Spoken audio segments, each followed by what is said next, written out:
আজরাইল এসে সালাম দা, আসসালামু আলাইকুম নবী মুসা। মুসা কয় আলাইকুম আসসালাম। তুমি কি বলে আমায় আজরাইল কেন আসছো? বলে হুজুর আপনার রুহটা বাইর করার জন্য। দুনিয়ার মুসলমান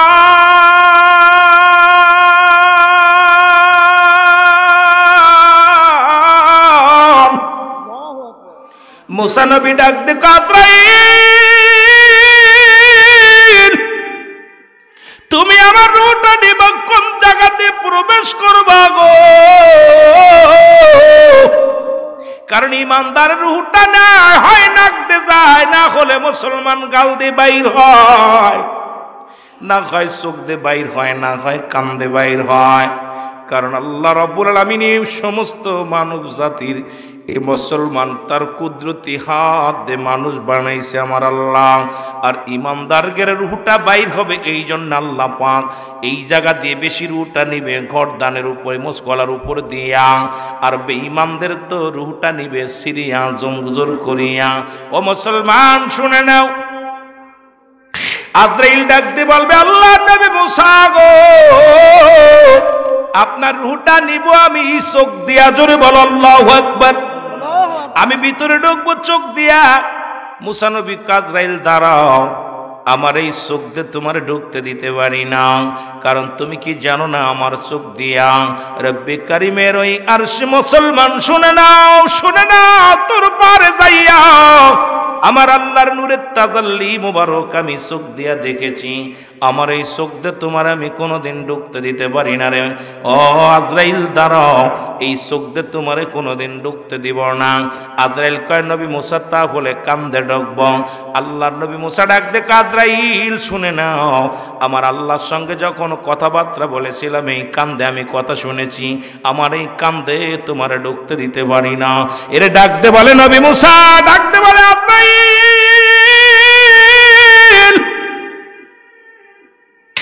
এরে আমার এই কান্দে আমার আল্লাহর কথা শুনেছি রে, আমার এই কান্দে তোমারে ঢুকতে দিতে পারি না।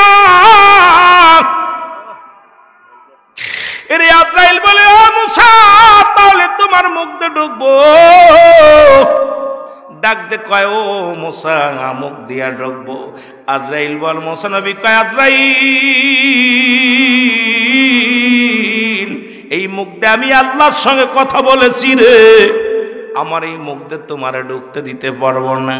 আজরাইল কয়, নবী মুসা রে আমি আল্লাহর হুকুম পাইছি, আমার যে জায়গাতে পারবো সেই জায়গাতে ঢুকবো, আমার মন যেদিকে চাই সেই জায়গাতে আমি প্রবেশ করব, বাধা তুমি দিতে পারবা না। জোরে জোরে চিল্লায় বলা যাবে না আল্লাহু আকবার। আমার যেমনি ভাল লাগে এমনি নিব। মুসা আলাইহিস সালাম জোরে একটা থাপ্পড় লাগাতে আজরাইলের মুখে গো, সুবহানাল্লাহ কইতেন নি? সুবহানাল্লাহ। আর একটু জোরে সুবহানাল্লাহ। এরে আজরাইলের এক থাপ্পড় খাইয়া আজরাইলের মুসা নবী, এ মুসলমান মনে আসেনি কথাটা? চোখটা উপরে গেছে। আল্লাহ কয়, আজরাইল খবর কি আগে বলো। বলে রব্বে কারীম, ওরে তোমার ইমানদার মুসা এমন থাপ্পড় লাগাইছে, রুহ তো বাইর করা দূরের কথা, থাপ্পড় খায় আমি বসে আছি, আমার চোখটা ফালাইছি হারাইয়া, আল্লাহ রুহটা বাইর করবো আমি। কয় মুসা আর দরকার না, ও আজরাইল আর দরকার নাই, কারণ আমার বন্ধুর আর জান কবজ করা লাগবে না, ওর দায়িত্ব আমি নিলাম, দেখতেছি কি করা যায়। জোরে বলেন আরো জোরে সুবহানাল্লাহ। এর মুসা নবীর জান কবজ না করতে পেরে আজরাইল গেছে রওনা হইয়া, যাইয়া রব্বে কারীমের কাদের ওই আরশে যাইয়া দাঁড়াইয়া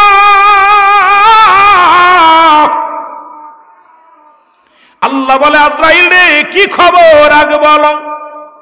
বলে, আল্লাহ আপনার মুসা এত জোরে থাপ্পড় লাগাইছে, যদি একটু আগায় থাকতাম আমার দাঁতগুলো পড়ে যেত, সব অবস্থা খুব কাহিল হয়ে যেত। আল্লাহ কয়, আজরাইল রে আয়, আমার বন্ধু যেহেতু তোরে মারছে, আমি তোর চোখটা আমার কুদরতি হাত দিয়ে ভালো করে দিলাম। জোরে জোরে চিল্লায় বলা যাবে না সুবহানাল্লাহ। আজরাইলের চোখটা ভালো হয়ে গেছে। এবার আজরাইল কয় রব্বে কারীম আমারে সুযোগ দাও, আমি যাব মুসা নবীর জানটা বাইর করতে। আমার আল্লাহ কয় না, তোমার যাওয়া লাগবো না, আগে বন্ধুর সাথে কথা বলেনি। জিবরিল কয় জিবরিল দৌড়ে যাও, আমার বন্ধু কতদিন থাকতে চাই দুনিয়ার মধ্যে, যদি একটা মেষ বরাবর পশম যত আছে, একটা গরুর গায়ে যত পশম আছে, এতদিন যদি বাঁচতে চায়, আমি আল্লাহ কবুল করে নিলাম, তার একদিন আগেও মৃত্যু নাই। জোরে জোরে চিল্লায় বলা যাবে না সুবহানাল্লাহ। জিবরিল আমিন আসসালামু আলাইকুম হুজুর, আমি তো আপনার কাছে আইছি। কি খবর নিয়ে আইছো বলো? খবরটা হলো আপনি কতদিন বাঁচতে চান বলেন। কেন এই খবর কেন? কয় হুজুর আপনি যদি এত 100 বছর 200 বছর 500 বছর বাঁচতে চান, দেওয়া হবে আপনার হায়াত, আল্লাহ বলছে। মুসা কয় তারপরে কি হবে আমার কও দি একটু। এতদিন বাঁচার পর তারপরে কয় তারপরে মরা লাগবে। মুসা নবী কয় যদি এতদিন যদি মৃত্যুর জীবিত থাকা পর যদি মরাই লাগে, এই বুড়ো বয়সে আর এত কাজ করতে চাই না, ইবাদত করতে চাই না, আমার আজরাইল এসে নিয়ে যায় জন্য আমি আর বাঁচতে চাই না, তবে মরার আগে একটা সুযোগ দাও আমার আল্লাহ। ও আমার আল্লাহ, আমি আর একবার তোমার সঙ্গে দেখা করতে চাই। জোরে জোরে চিল্লায় বলা যাবে না সুবহানাল্লাহ? আর একটু জোরে সুবহানাল্লাহ। আল্লাহ তোমার সঙ্গে নূরের তাজাল্লি এখানে দেখবো, আর একটু নয়ন ভরে। আল্লাহ কয় ঠিক আছে মুসা, কবুল করে নিলাম। কবে আসবি? কয় আগামী সপ্তাহে আসবো। আগামী সপ্তাহে মুসা আলাইহিস সালাম লাঠি কানা ভর দিয়া, লাঠি কানা হাতে দিয়ে নিবান না, ভয় নাই। চাচা মনে হচ্ছে নিয়ে নিবানের সাথীটা ভয় করছেন না, সাথী নিবান ভয় নেই। এই লাঠি কানা ভর দিয়া টুকটুক করে মুসা নবী চলে গেছে তুর পারে। জোরে বলা যাবে না সুবহানাল্লাহ? আল্লাহর সঙ্গে কথাবার্তা শেষ, অনেকক্ষণ ধরে কথাবার্তা বললো, শেষ বিদায়। ওরে মরার আগে আর একবার মাওলার সঙ্গে দিদার, প্রাণ ভরে দেখে নিলেন আল্লাহর নূরের তাজাল্লি। দেখে মুসা নবী যখন রওনা হয়ে যাবে রে, মুসা নবী ডাক দে বলে মালিক,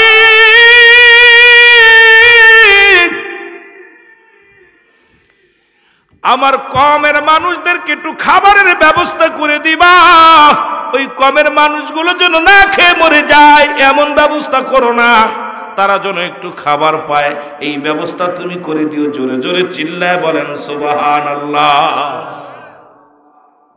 আল্লাহ কয় তোর হাতে কি? কয় লাঠি দে একটা বাড়ি। ওখানে একটা পাথরের মধ্যে বাড়ি মারছে মুসা নবী লাঠি দিয়া, পাহাড়ের মধ্যে বাড়ি মারার সঙ্গে সঙ্গে দেখে রে মুসলমান, গভীর মনোযোগ, বিশাল একটা নদী।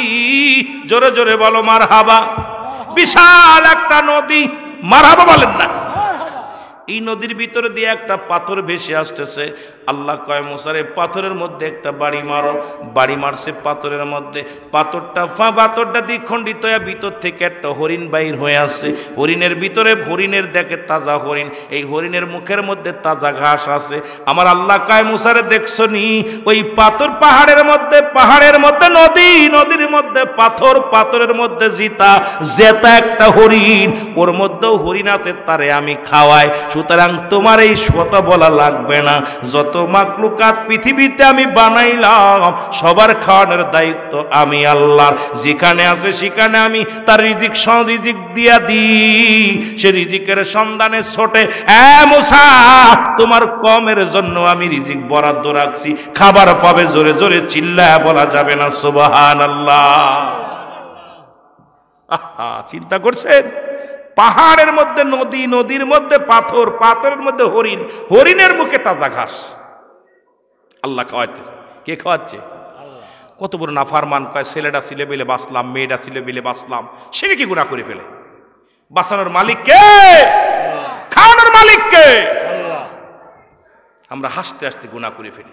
আমার ভাইয়েরা, আমার বন্ধুরা, মুসা নবী রওনা হয়ে গেছে।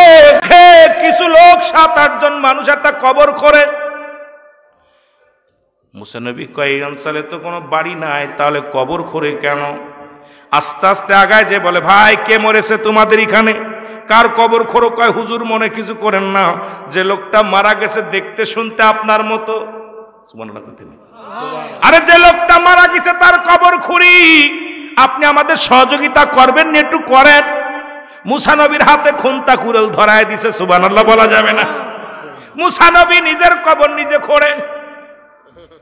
আল্লাহ আকবার কইতেন নি? নিজের কবরটা নিজে যখন খোঁজা শেষ হয়ে গেছে রে, মুসা নবী ডাক দে কয় ভাই আপনাদের তো ভালো চিনলাম না, তবে কবরটা খুঁজতা খোঁজা তো শেষ হয়ে গেল, মাপটা কেমন হবে একটু জানলে ভালো হতো। ঈসা 7 জন ফেরেশতা ডাক দে কয় নবী মুসা, যে লোকটা এখানে ঘুমাবে দেখতে শুনতে আপনার মতো, উসলাম বা আপনার মতো, চেহারা সুরতে আপনার মতো, একটু যদি দয়া করে আপনি কবরের ভিতরে শুয়ে দেখতেন মাপ ঠিক আসেনি, তাহলে আর সেই লোকের দেহটা আপনার দেহটা হুবহু মিল আছে। জোরে জোরে চিল্লায়া বলা যাবে না সুবহানাল্লাহ। নবী মুসা কি কয়, যে লোকটা মারা এখানে শুয়াবো সেই লোকটা আপনার মতো। মুসা নবী মনের আনন্দে শুয়ে পড়ছে কবরের মধ্যে। আল্লাহ ডাকতে বলে আজরাইল,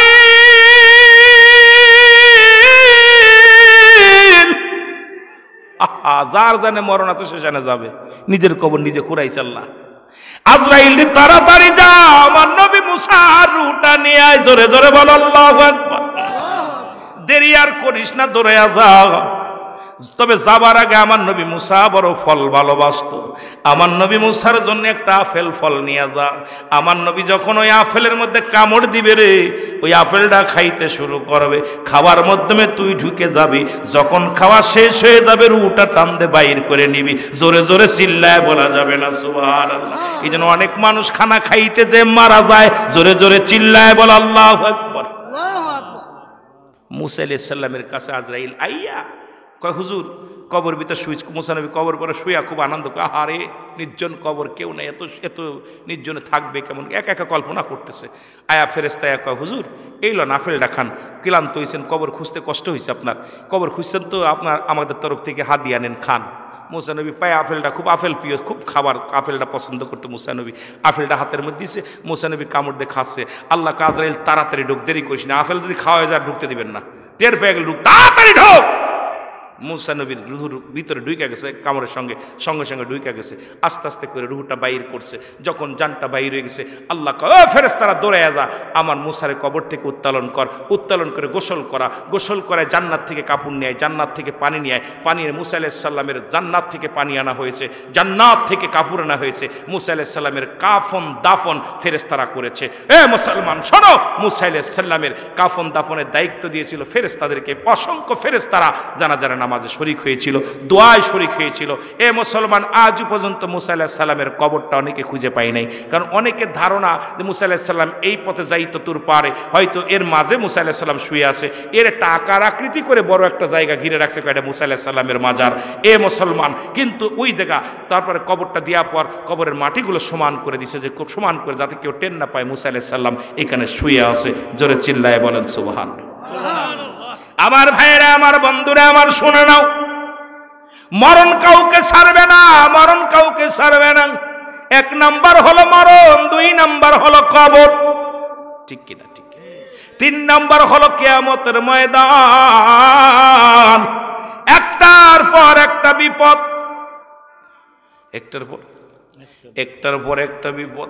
নাম্বার 1 হলো মানুষের মরণ। কোন ইমানদার যদি মারা যায়, ও মুসলমান, ইমানদার রুহটা বাইর হয়, আটা সেনিয়া খামির বানাইয়া তার মধ্যে যদি একটা চুল পরে, চুলটা যদি টান দেয় অনাসে বাইর হয়ে যায়, তদ্রূপ ইমানদারের মৃত্যুটা হয়। মুসলমান শুনে না, ওই মৃত্যুটা কত কষ্ট।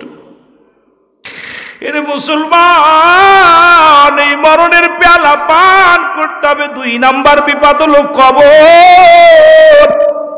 কবর বলতে বোঝায় মানুষের মৃত্যুর পর থেকে শুরু করে কিয়ামত পর্যন্ত জগৎটাকে বলা হয় কবরের জগৎ।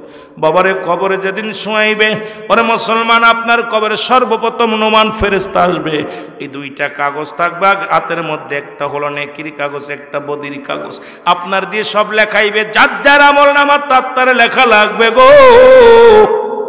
নোমান ফেরেশতা যে ডাক দিয়ে উঠা, অনেকে বলেন কবরে আসলে মনকার নেকির ঢুকবে না রে বাজান, না, মনকার নেকির ঢোকার আগে মুসলমান আগে ঢুকবে নোমান ফেরেশতা নামে একজন ফেরেশতা। উনি কবরের মধ্যে এসে সালাম দিবে, আসসালামু আলাইকুম। ও ভাই রুহুল আমিন, ওঠো ওঠো, তোমার রূহ দিয়েছিলেন আল্লাহ, কবজ করে আজরাইল আলাইহিস সালাম। কেরামন কাতিবিন লিখে রাখছে তোমার আমলনামা, তোমার আমলনামাটা তোমার লেখা লাগবে। এক রাতের মধ্যে 2টা কাগজ নিয়ে আসবে, নেকির কাগজটা হাতের মধ্যে দিয়া বলে বান্দা লেখো। বান্দা বলবে আমি লিখবো, আমার কাছে কোনো কলম নাই। বলে কলম হলো তোমার ডান হাতের শাহাদত আঙ্গুল মুবারক। জোরে জোরে চিল্লায় বলা যাবে না আল্লাহু আকবার। ডাকতে বলবে বান্দা লেখো, বলে আমি কলম পাইলাম, কলমে তো কালি নাই রে। বলে কালি হলো তোমার মুখের থুতু মুবারক। জোরে বলো আল্লাহু আকবার। এই মুখের থুতু মুবারক হবে কালি। আল্লাহু আকবার। এই মুখের থুতু মুবারক হবে কালি। বলে বান্দা কালি পাইলাম, ফেরেশতারে কালি পাইলাম, এখন তো কাগজ পাই না। বলে কাগজ হলো তোমার কবরে 3 টুকরা কাপড়ের কাপড় দেওয়া হবে। 1 টুকরা কাপড়ের কাপড় খুলে নিবে, টান্দে খুলিয়া নিয়া বলে বান্দা এই নাও, কাপড়ের কাপড়টা খুলে দিয়ে বলবে বান্দা এই নাও, ওইটার মধ্যে তুমি লেখো। সেকেন্ডের মধ্যে লেখা হয়ে যাবে, কম্পিউটারের মতো সেকেন্ডের মধ্যে লেখা হয়ে যাবে। লেখা যখন শেষ হয়ে যাবে, দ্বিতীয় কাপড়ের টুকরা কাপড়টা টান্দে খুলে নিবে, টান্দে খুলিয়া নিয়া বলে বান্দা লেখো, এইবারে লেখো। এবার দিবে মুসলমান আপনার 60 বছরের জিন্দেগির মধ্যে বদির কাগজটা হাতে। দেখবে বান্দা কোথায় জিনা করেছিলা, কোথায় কোন মহিলা নিয়ে আড্ডা মেরেছিলা, কোথায় কোন জায়গায় শালির সঙ্গে গল্প করেছিলা, কোথায় সিনেমা দেখেছিলা, কোথায় নামাজ ছেড়ে বেহুদা ঘোরাফেরা করছিলা, কোথায় হট্টগোল করেছিলা, সব কিছু তোমার হাতের মধ্যে জমা হয়ে যাবে। চিৎকার মেরে বলবে বান্দা আমি এসব করি নাই। তখন কম্পিউটারের মতো টান দিবে, টান দিয়ে বলবে কত মাস, কত সেকেন্ড, কত তারিখে কি কি করেছিলা সামনে হাজির হয়ে যাবে বান্দা। বান্দা লজ্জায় মাথা নত করে দিবে, ডাক দে বল বান্দা লেখো। বলে আমি লিখতে পারবো না, আমি লিখতে পারবো না। ডান দিক থেকে চাপ দিবে, ডান পাশের হাড্ডিগুলো বাম দিকে চলে যাবে। বাম দিক থেকে চাপ দিবে, ডান দিকে হাড্ডিগুলো চলে যাবে। উপর থেকে নিচের থেকে চাপ দিবে। মুসলমান শুনে না, কবর থেকে আমার একটা চিৎকার মারবে রে। ওই কবরবাসীর চিৎকার যদি দুনিয়ার মানুষ শুনতো, এই দুনিয়ার মানুষগুলো হাটবেল করে মারা যেত। জোরে বলো আল্লাহু আকবার। কবরে আযাব হয়, আপনি আমি বুঝবো না। আপনার বিশ্বাস না হয় বাড়ি যাবেন, বাড়ি যে একটা গরু বানবেন আপনার আব্বা মার কবরের পাশে, বেঁধে ওই গরুরে ভালো খাবার দিবেন, খাবার দিয়ে আড়ালে দাঁড়ায় থাকবেন। দেখবেন গরুটা দর দর করে চোখ দিয়ে পানি ছেড়ে দিছে, দর দর করে চোখ দিয়ে পানি ছেড়ে দিছে।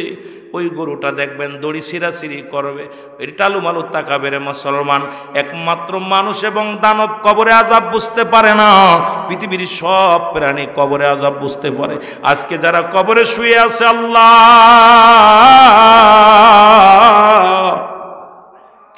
কার কবরের জন্য দাও দাও করে আগুন জ্বলে রে। আজকে মির্জাপুরবাসী তাদের আত্মার মাগফিরাত কামনাতে মাহফিল দিছে। আল্লাহ এই মহল্লার সকল কবরে আযাব তুমি মাফ করে দিও। জোরে বলেন আল্লাহু আকবার। বান্দার লেখায় মাইরা মাইরা লেখাবে, এই মাইরা মাইরা লেখানো শেষ হয়ে যাবে।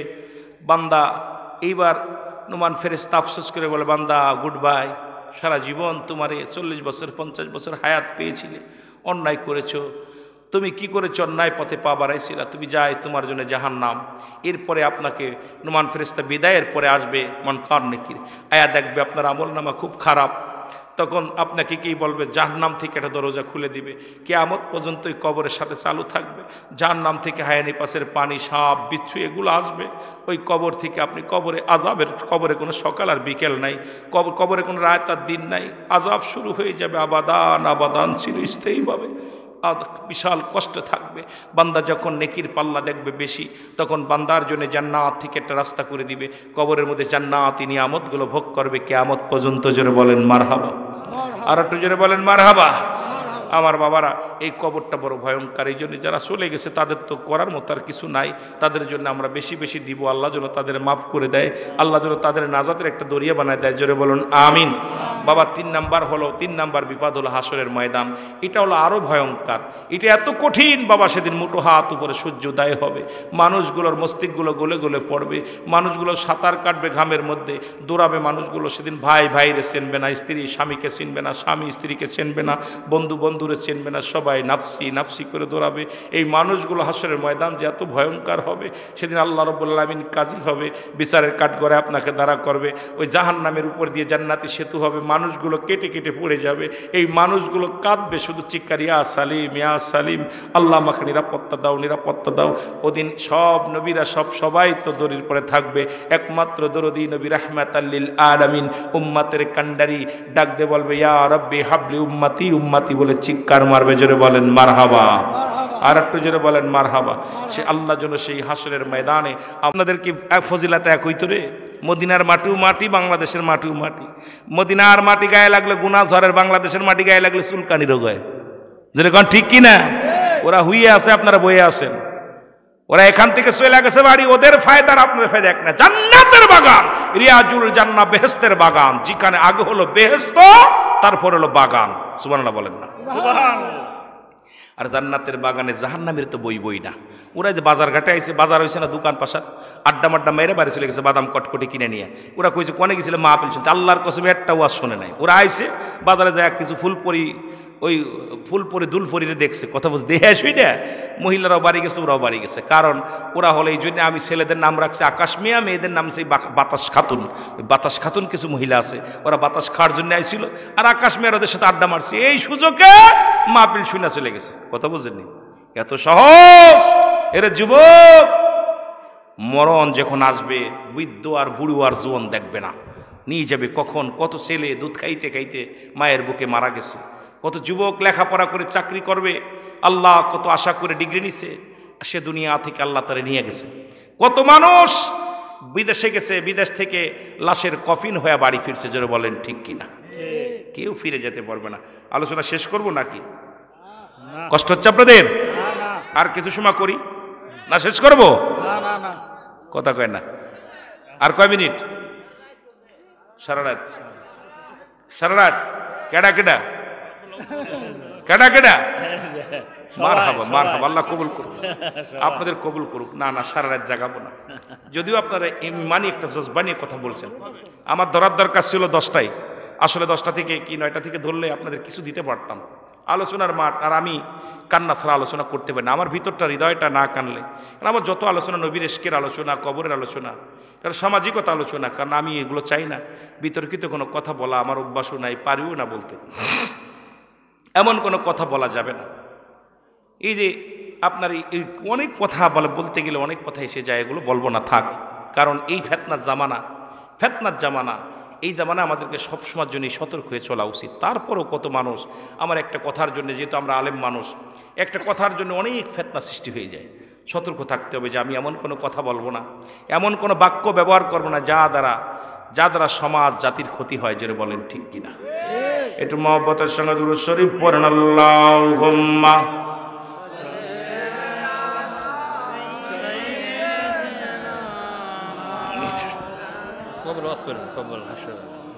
ওয়ালা আলি সাইয়্যিদিনা। তুমি কেমন করে ঘুমাও মানুষ, তুমি কেমন করে ঘুমাও মানুষ, ফজর করে কাজা, এমন তো হতে পারে জোহরে জানাজা। জোরে বলেন ঠিক কিনা? এক ওক্তে মরণ আর এক ওক্তে জানাজা, এই হলো আমার জিন্দেগি। আপনি এখনই মরেন, সকালে ফজরের নামাজ পড়ে জানাজা।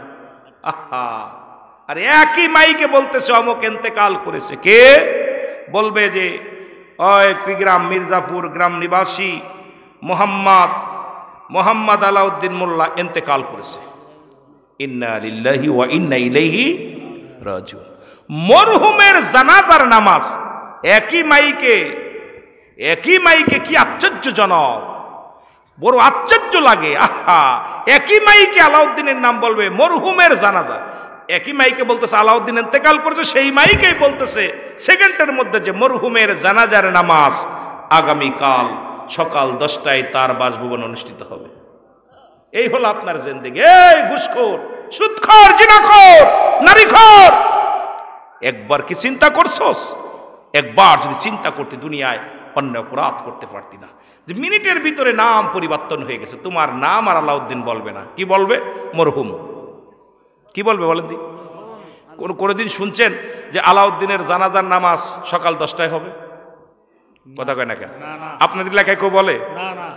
বলে অমুক গ্রাম নিবাসী, অমুক গ্রাম অমুকের ভাই বা অমুক মোল্লা ইন্তেকাল করেছে, নাম বলে। নাম বলা পর বলে হাসপাতালে মরছে, নাই বাড়ি মরছে।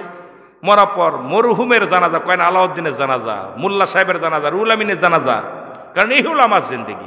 এই একটা কথা যদি মানুষ বুঝতে পারে, এই একটা জ্ঞান যদি মানুষের ভিতরে আসতো যে সেকেন্ডের মধ্যে আমার নাম পরিবর্তন, মরহুম হয়ে যাচ্ছে, তাহলে আমার জিন্দেগি হলো সামান্য। মানব জীবনের অমূল্য সম্পদের নাম ঈমান, ব্যক্তির জীবনের অমূল্য সম্পদের নাম রুহু।